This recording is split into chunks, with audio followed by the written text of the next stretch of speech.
Right guys, Mark Crossfield here, TaylorMade M1 Hybrid testing. M stands for multi-material. Don't think this one is multi-material, but I might be wrong. Let's get stuck in.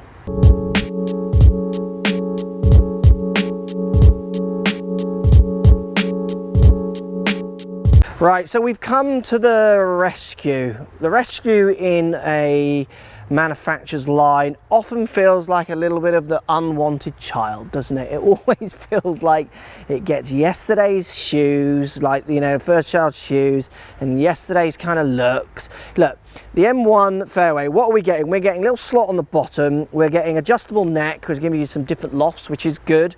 We actually are getting a little bit of changeability in these weights at the bottom, which you've not seen in a rescue before, which is good. I don't think we're getting multi-material from what I can read, but it's still in the M line. I guess brands have to have some kind of continuity. Kind of higher toe, so it's that kind of, I think they call it tall, kind of proven shape. It's definitely very funky in hybrids at the minute to have this higher toe. It does look very nice. Black all over, so there's no real white apart from a dash of that bottom score line and then little bits around the back. It looks, it's not my favourite looking hybrid, to be honest, so that's my opinion. You might put it down and love it, which is why it's so important that you test it. Off the face, hitting the shots there. I mean, I love hybrids. I've got 2 of them and we'll end up having a bag of them with how bad my golf can get. It feels good. That felt really good. I just don't love the shape of it that much, personally. And I want a bit of white on it. I want a bit of white and black. I want it to match in with my other M1 stuff. The changeable weights on the bottom, I think, might excite some people. It's a hybrid. You know, you've got to be... all of these clubs is about you, and when it comes to the ones that they sell are less, there's less tech in them because you don't buy them as much, guys. It's you guys who make these companies like they are, because you react to what they are, you know, where the market is, if you like. I think some better players might like the look of this more. You know, if I compare this to I mean, I've hit that very nicely. I'm looking forward to seeing the numbers because I'm sure it performs really well.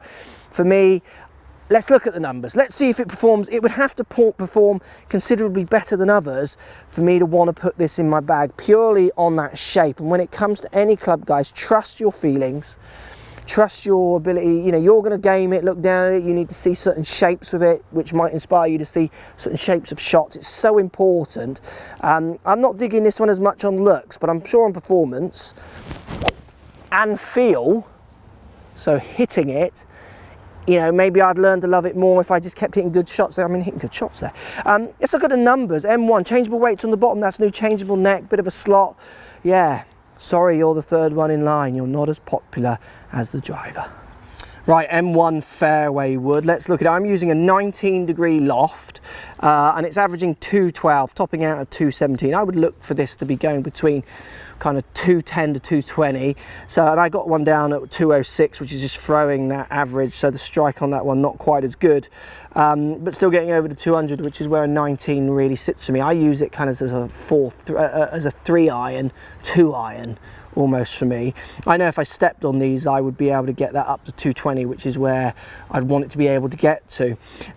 Peaking height averaging at 34, again 206. See how much lower it's going down at 29. It's just a slight miss hit.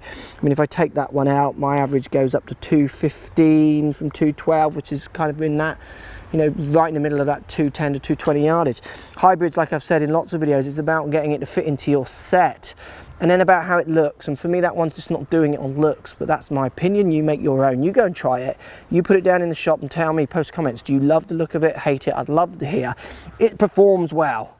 TaylorMade are not going to make a club that doesn't perform like they tell you it should, apart from maybe sometimes getting a bit excited with the word distance. But with this line, they certainly have calmed that down a lot. Post comments down below as always. Is it a club you're going to try or not? Love to hear. Thanks for watching. Subscribe to my YouTube channel for loads more videos. Find me on Instagram at CrossfieldMark. Also on Twitter at 4golfonline. Find me on Facebook, Mark Crossfield. Thanks for watching. Post comments as always, and see you soon.